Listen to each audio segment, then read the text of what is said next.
Hola, en este video vamos a resolver el inciso C del ejercicio número 1 del trabajo práctico sobre las ecuaciones de Navier-Stokes.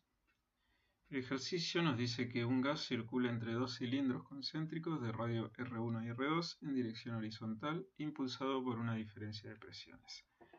Nos pide hallar el perfil de velocidades y graficarlo, las tensiones de corte y graficarlas, calcular la velocidad media, la velocidad máxima y el caudal volumétrico. Nos aclara además que el flujo es laminar.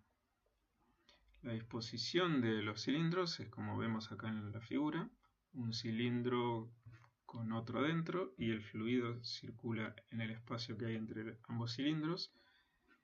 Entonces, si colocamos un sistema cilíndrico justamente coincidente con el eje de los cilindros, tal que el eje Z tiene esta dirección, y este es el eje R, e imaginamos que cortamos el cilindro en un plano y lo miramos en este sentido, ¿sí? Estaríamos viendo esto, acá es donde circula el fluido, y esto sería macizo, sería el cilindro.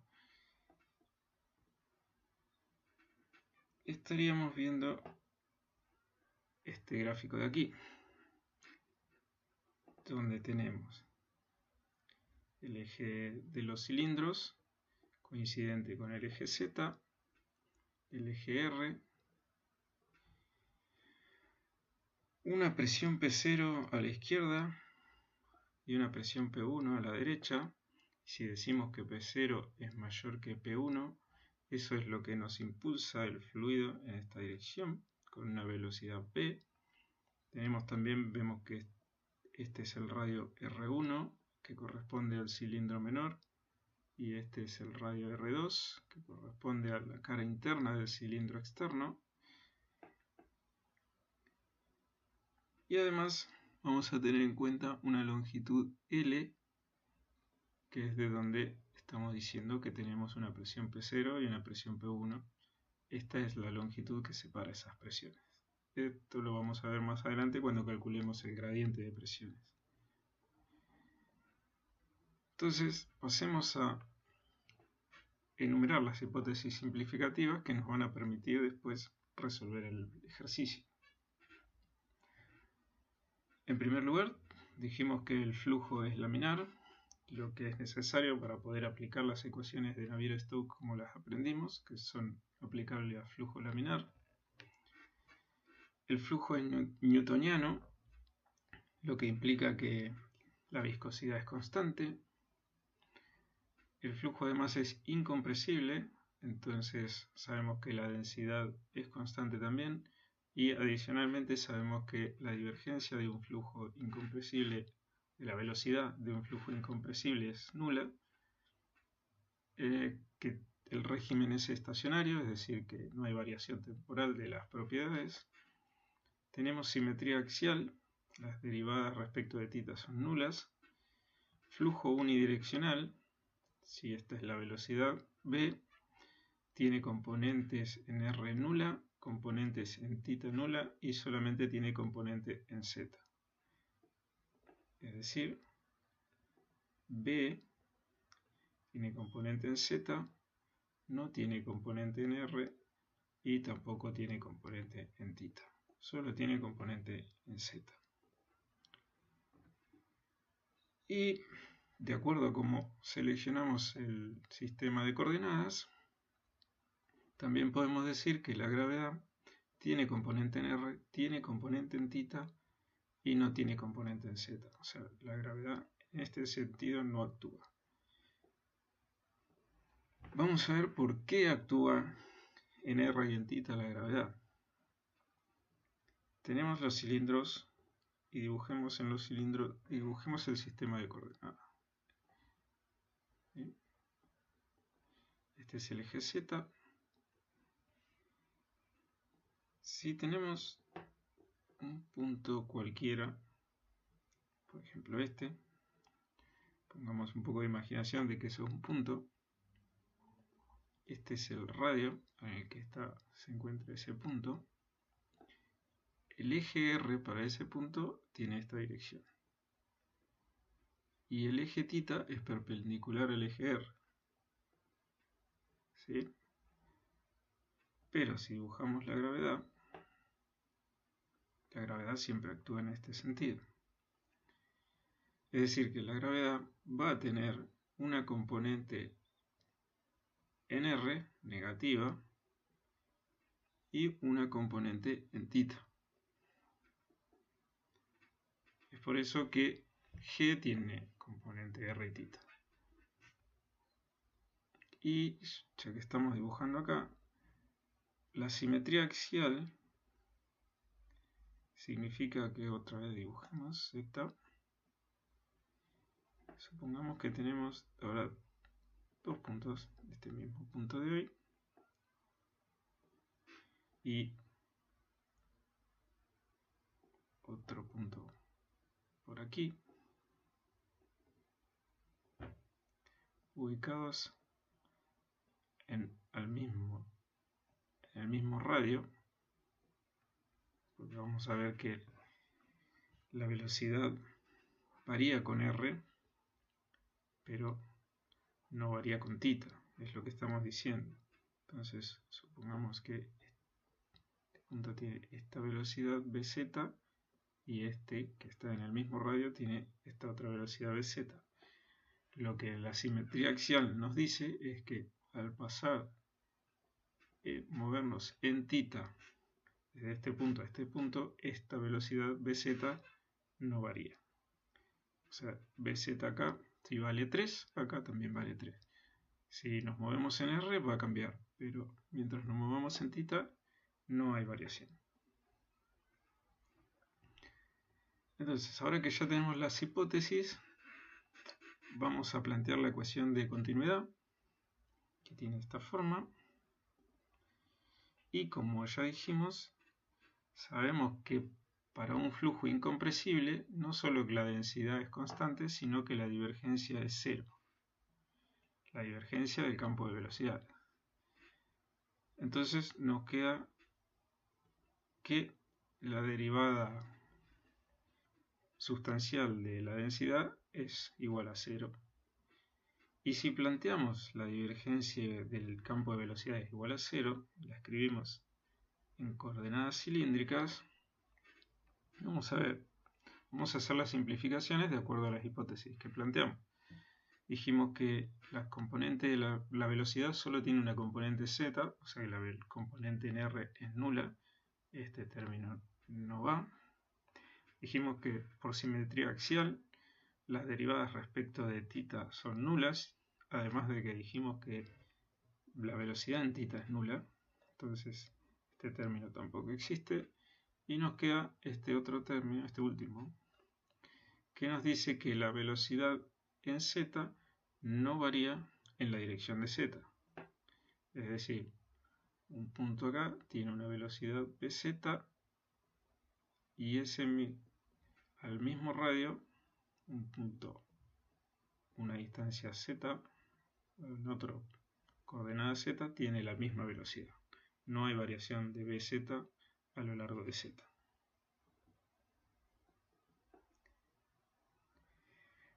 Hacemos ahora las ecuaciones de Navier-Stokes. Tenemos acá en forma vectorial, sabemos que las ecuaciones de Navier-Stokes son ecuaciones vectoriales. Pero las ecuaciones de Navier-Stokes son ecuaciones vectoriales. Y si las escribimos en coordenadas cilíndricas, las podemos escribir en sus distintas componentes, el sistema cilíndrico. Es decir, la ecuación en R, la ecuación en θ y la ecuación en z. Para todas, como ya dijimos que la divergencia era nula, porque era un flujo incompresible, este término de las ecuaciones no va.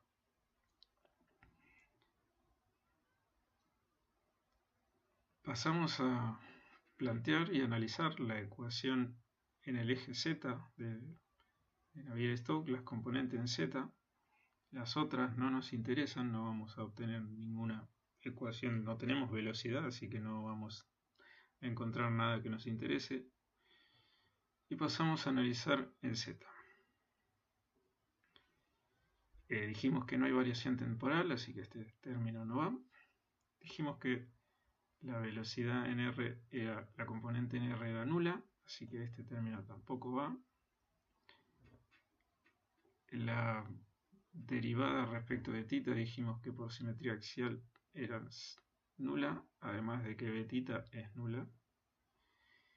Y obtuvimos de la ecuación de continuidad que la derivada de bz respecto de z es 0. Entonces todo este término nos queda, todo este lado de la ecuación nos quedó 0. Dijimos que no hay componente en z de la gravedad.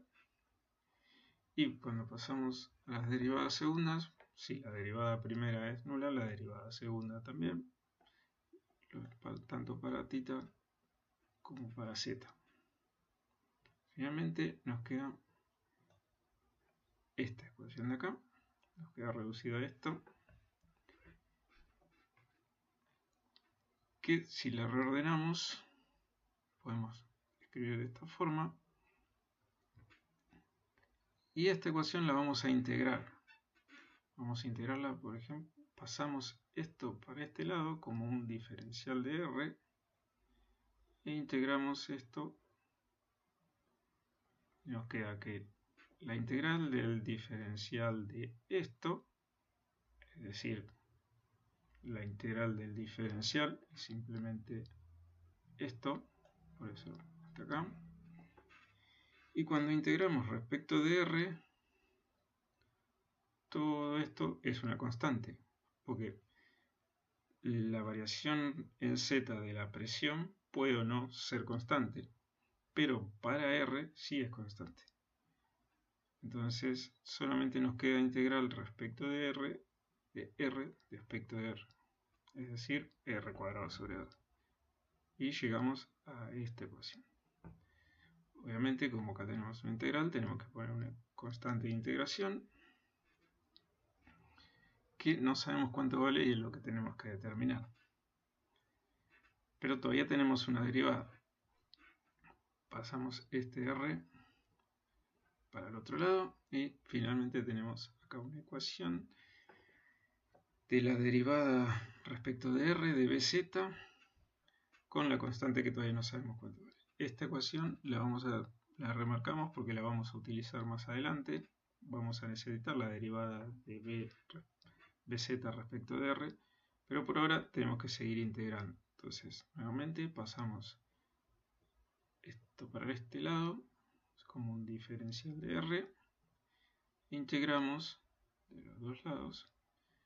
La integral del diferencial de bz va a ser bz, y una vez más esto es una constante para integrando respecto de R, C1 también, entonces vamos a tener que integrar R y 1 sobre R.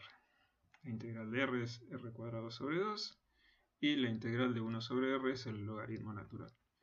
Entonces llegamos a esta ecuación y le sumamos otra vez una constante de integración. Entonces nos queda una ecuación con dos incógnitas, tenemos dos constantes que desconocemos y tenemos que obtener cuánto valen.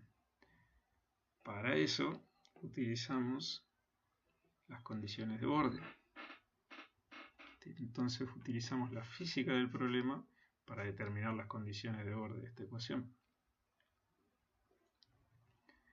Planteamos que para R, cuando R vale R1, como teníamos el cilindro, esta es la pared externa del cilindro interno y esta es la pared interna del cilindro externo. Esto es R1 y acá tenemos R2, más o menos. Sabemos que en R1 la velocidad es nula por condición de no deslizamiento y en R2 también. Entonces podemos plantear que cuando R vale R1, la velocidad en z es 0. Y cuando r vale r2, la velocidad en z también es 0. Para no tener que lidiar con tantos R1 y R2, yo escribí a R1 como R y R2 como un factor de escala epsilon por R1, es decir, epsilon es R2 sobre R1, y como R2 es mayor que R1, epsilon es mayor que 0.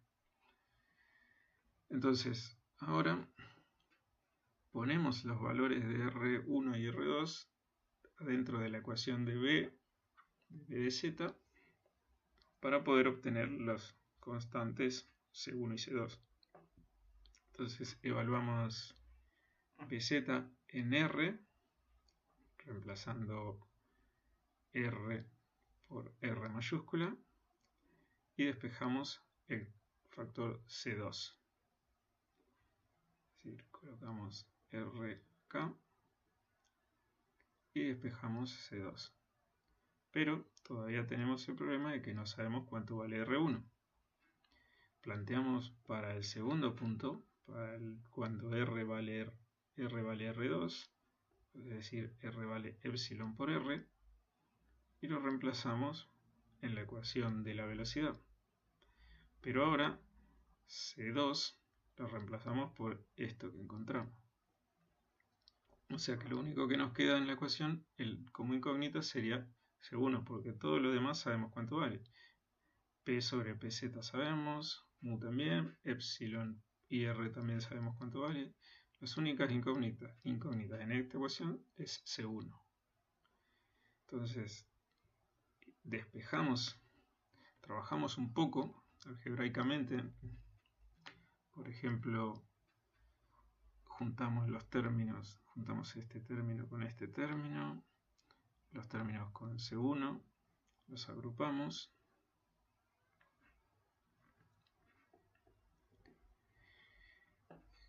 Juntamos logaritmos naturales. La diferencia de los logaritmos es el logaritmo de la división, y después los R se simplifican. En estos términos sacamos factor común 1 sobre 4 mu por el diferencial de P, por la derivada de P respecto de Z. Y bueno, trabajamos algebraicamente hasta que despejamos C1. Y ahora que tenemos C1, tenemos que meter C1 en la ecuación que encontramos para C2. Que sería lo que hacemos acá. Encontramos C1, lo metemos en C1 para la ecuación de C2 y encontramos el valor de C2. Y una vez que tenemos C1 y C2, los reemplazamos en la ecuación de la velocidad, con todo este choclo, y lo trabajamos otra vez, juntando logaritmos, sacando factor común, etc., hasta que encontramos la ecuación de la velocidad. Para reemplazar la variación de P respecto de Z, como supusimos que teníamos un tubo, mejor dicho, este es el espacio entre los tubos, donde tenemos una presión P0 y una presión P1 en el otro extremo a una distancia L, y suponemos que la variación es lineal. Este es el valor de P0 y varía linealmente entre el punto 0 y el punto 1. La derivada de P respecto de Z es una constante que la vamos a aproximar como el diferencial de el delta de presiones dividido la longitud, o sea, P1 menos P0 dividido L. Hay que notar que el delta de presiones es negativo, o sea, P0 es mayor que P1.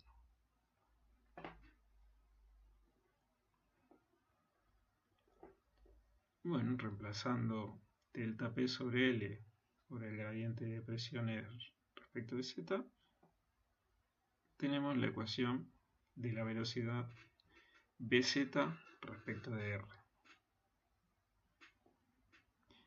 Un paso importante que podemos hacer cuando estamos resolviendo estos ejercicios, y sobre todo estos que no tienen números y son pura álgebra, es hacer una verificación de unidades. Entonces verificamos las unidades de esta ecuación y sabemos que si al final no da las unidades que tiene que dar, estamos seguros de que en algún lado nos equivocamos. Si nos da, como en este caso, lo que tiene que dar, no estamos seguros de que no nos hayamos equivocado, pero por lo menos es una verificación más, por lo menos un poquito más seguros estamos. Vamos ahora a calcular la velocidad máxima. Ya tenemos la ecuación de la velocidad, más adelante la vamos a graficar. Anotemos cómo está compuesta esta ecuación. Fijémonos que es un radio al cuadrado más un logaritmo del radio. Pero vamos a usar eso más adelante cuando tengamos que graficarlo. Esa información nos va a ser útil. Pero ahora pasemos a la velocidad, la velocidad máxima. Nosotros tenemos que encontrar, tenemos el pasaje entre los dos cilindros y sabemos que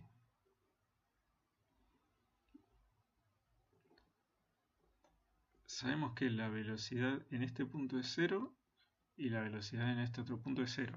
Lo dijimos cuando pusimos las condiciones de borde.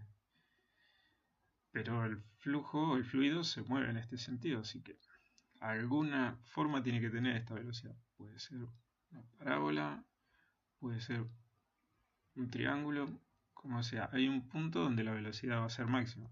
Pasa de 0 a 0. Y en algún lado la velocidad tiene que crecer y luego volver a 0. Así que en algún lado tiene un máximo. Como vimos que era una cuadrática, vamos a plantear que cuando la derivada, que la velocidad máxima, sabemos que el máximo local va a estar cuando la derivada de esa función sea 0. Entonces vamos a plantear la derivada que ya encontramos, que la marcamos hoy. Teníamos que un factor C1 que ya lo encontramos, así que lo metemos adentro de esa ecuación y obtenemos la derivada de Bz respecto de R. Podríamos también haber derivado directamente esta ecuación. No sé, a mí me dio fiaca derivar un logaritmo, tal vez era más fácil. Pero bueno, como ya lo teníamos, puse C adentro de esta ecuación que ya habíamos despejado y obtuve la derivada de la velocidad z respecto de r. Si ustedes quieren, prueben derivando esta ecuación, debería dar lo mismo. No sé si es más rápido o no. Igualamos esta ecuación a 0 y despejamos r y obtenemos este valor de r para cuando la derivada es 0. Si vemos un negativo acá, no nos tenemos que preocupar porque dijimos que epsilon es mayor que 1, porque no solo es mayor que 0, es mayor que 1, porque epsilon es el que multiplica R1 para dar R2, y como R2 es mayor que R1, epsilon es mayor que 1, y el logaritmo de un número mayor que 1 es mayor que 0, y luego 1 menos un número al cuadrado mayor que 1 va a dar negativo. Con este otro negativo la raíz va a ser positiva, así que no vamos a tener problemas. Ahora, este valor de r, que es para cuando la derivada se anula, lo metemos dentro de la ecuación de la velocidad y trabajamos, lo metemos dentro de la ecuación, ¿sí? Y bueno, trabajamos algebraicamente, otra vez juntando logaritmos, sacando factor común, lo que haga falta, hasta encontrar la expresión de la velocidad máxima. Y una vez más, no cuesta nada, sobre todo en un parcial, es un segundo que nos va a llevar, verificamos las unidades para saber que no le erramos en todo este proceso. Puede ser que esté mal, pero ya por lo menos descartamos algo. Si esto nos hubiese dado metros cúbicos, estaríamos completamente seguros de que le erramos. Pasamos a la velocidad media espacial. La velocidad media es la integral de b respecto del área, o sea, la integral de área de bz, esta es el área transversal, ¿sí? Es el área transversal, dividido la integral de área, o sea, esto es el área transversal. Nosotros evaluamos esta integral de área, o sea, una integral doble entre 0 y 2pi, porque estamos en coordenadas cilíndricas, y entre R1 y R2, o en este caso como lo escribí yo, entre R y epsilon R, reemplazamos el diferencial en coordenadas cilíndricas, es R diferencial de R por diferencial de θ, el diferencial de área, y reemplazamos acá en BZ de R, reemplazamos por la ecuación que corresponde, la que ya encontramos, y la integramos, que son todos estos pasos que están acá. Terminamos con esta ecuación. Una linda ecuación, choricito. Una vez más, verificamos las unidades para ver que no nos hayamos equivocado en algún lado. Da lo que tiene que dar, así que no estamos 100% de que no nos hayamos equivocado. Podemos haber tenido la mala suerte de equivocarnos y que las unidades igual den, puede pasar, pero bueno, es una pequeña verificación. Y ahora pasamos a calcular el caudal. El caudal es justamente el caudal volumétrico, es la velocidad media por el área. Entonces simplemente tenemos que multiplicar esta ecuación de la velocidad media por el área, que también ya la tenemos, pues ya la calculamos. Así que simplemente multiplicamos esas dos, se simplifica esto con esto y no mucho más, y nos queda esta ecuación. Otra vez verificamos unidades, aunque es poco probable que acá nos hayamos equivocado en algo muy importante, pero bueno, no nos cuesta nada, verificamos. Y ahora pasamos a las tensiones de corte. Para las tensiones de corte vamos a hacer un pequeño dibujito, a ver si sale.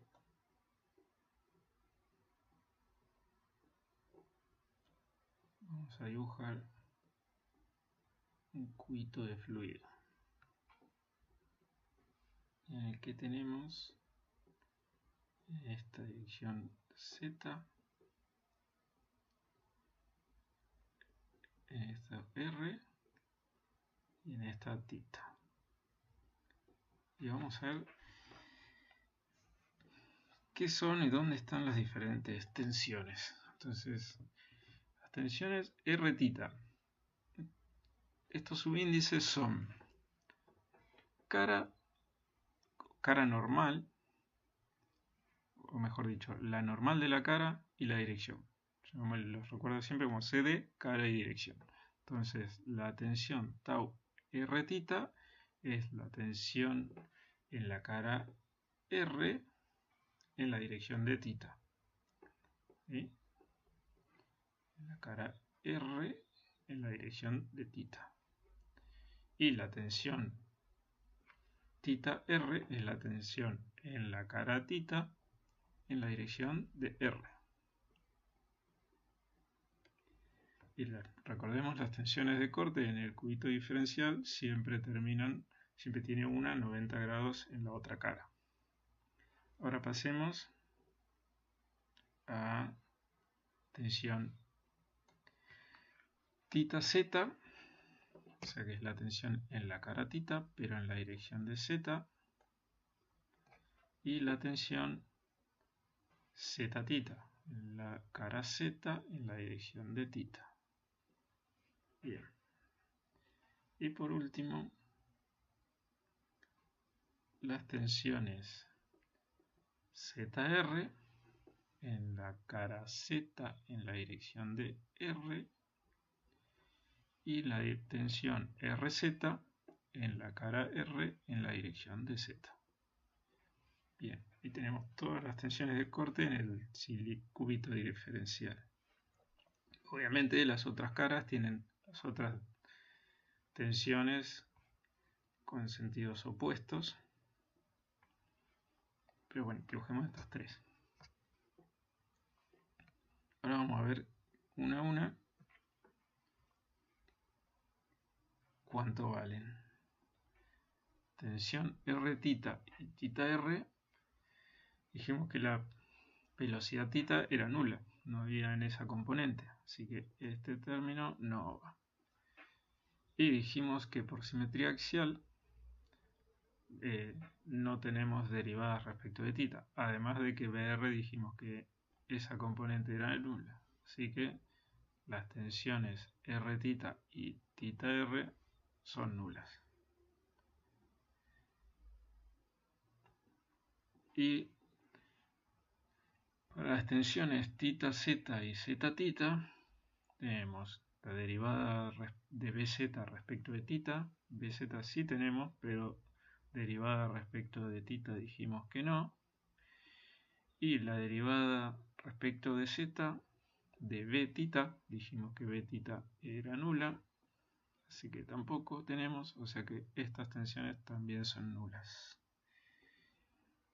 Y finalmente las tensiones ZR y RZ, vemos la derivada de BR respecto de Z. Dijimos que BR no existe, no tenemos componente en R de la velocidad, esta es nula, pero sí tenemos velocidad en Z y sí tenemos derivada de BZ respecto de R. Entonces finalmente las tensiones que tenemos son las tensiones tau ZR y tau RZ, que no son más que la viscosidad multiplicada por la derivada de Bz respecto de R, derivada que ya calculamos. Así que para calcular estas tensiones simplemente tomamos la derivada de Bz respecto de R que ya obtuvimos,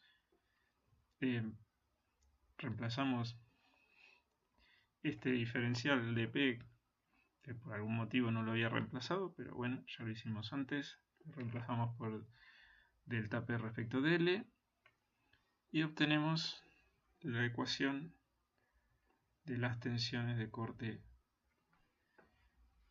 del fluido. Ahora vamos a ver un poco por qué dieron 0 las tensiones que dieron 0. Entonces, dibujemos una porción del conducto. Bueno, no me estaría saliendo.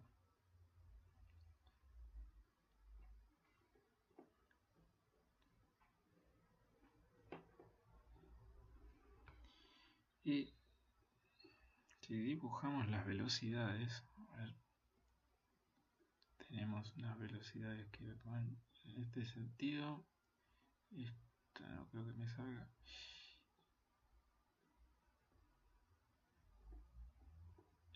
Y bueno, si le ponemos un poco de imaginación, un poco bastante, en este sentido tenemos En este sentido tenemos el eje Z.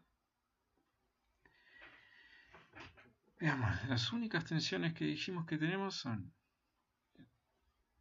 estas de acá, tau ZR y RZ. Entonces imaginemos que el fluido que tiene esta forma arrastra esta pared en este sentido. Entonces esta pared ve una tensión en este sentido. Bueno, que son estas tensiones que ya lo mismo arriba, que son estas tensiones tau ZR y RZ. Bueno, eso sí tiene sentido, no son nulas. Hasta ahí estamos bien. Y después dijimos, no recuerdo los colores que utilicé, pero después dijimos que las tensiones, estas serían las tita, estas son las R tita, sería esta de acá. Esta dijimos que es nula. Y si consideramos que el fluido solo se mueve en la dirección de Z, no hay nada que lo arrastre en esta dirección. Así que parece bastante coherente de que esta es nula. Si esta es nula, también es nula esta otra. Y después la otra tensión que encontramos era la tensión tita Z, que sería esta. ¿Sí? Y si pensamos, esta tita Z es nula porque dijimos que había simetría axial. Entonces, pensemos en un mismo punto, o sea, en dos puntos que están en un mismo radio, tienen la misma velocidad Z. Entonces, este punto tiene una velocidad Vz y el punto que está al lado también tiene esa misma velocidad Vz y el que está al lado y el que está al lado. Entonces, cuando nos movemos en Z, no hay diferencias de velocidades. O sea, no habría un rozamiento entre las partículas que se mueven en ese radio en dirección Z. Entonces, esta tensión es nula. Y como esta tensión es nula, también es nula. Y acá ya me perdí. Ya me perdí el cubito. La otra tensión, claro, la tensión Bz que estaría en esta cara que está cortada acá, sería justamente esta misma. La tensión tau z tita. Así que tiene bastante lógica lo que encontramos de por qué esta es la única tensión que no es nula.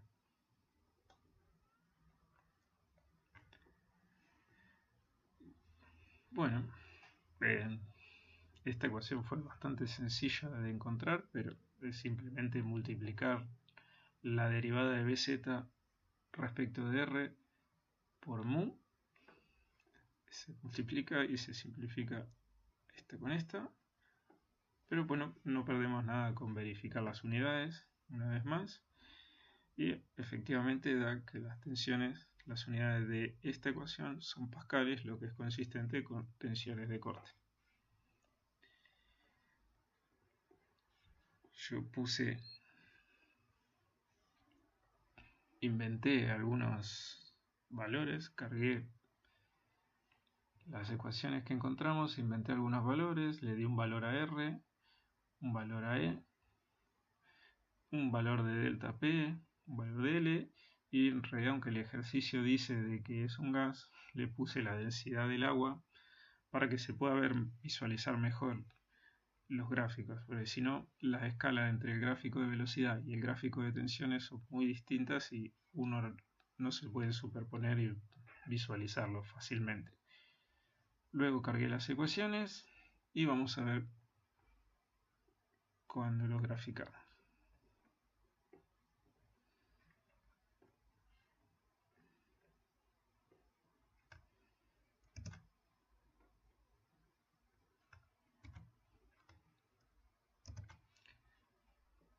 Acá tenemos la ecuación, el gráfica de la velocidad.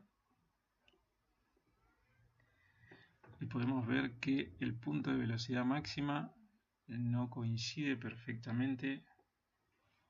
En realidad estaba abajo, no arriba. Esto es R1, esto es R2, y vemos que B máxima está un poco por abajo de la línea media, pero vemos que tiene una forma cuadrática, o sea que el término del logaritmo natural no es dominante en esta ecuación. Y ahora vamos a ver si graficamos. Bien, vamos a graficar la velocidad media. Podemos ver cómo tiene que ser. La velocidad media es una línea recta, es decir, la velocidad media es un perfil de velocidades constante, ¿sí? Y este perfil de velocidades constante con valor 1,5 aproximadamente tiene el mismo caudal, es decir, el caudal volumétrico de este perfil de velocidades circulando a través del área que circula de nuestro pasaje, o sea, del área por donde pasa este otro perfil, es igual. O sea, este perfil constante tiene el mismo caudal que este perfil parabólico, que es el que realmente está circulando por el pasaje. Y finalmente dibujamos las tensiones para ver si las habíamos supuesto correctamente, y efectivamente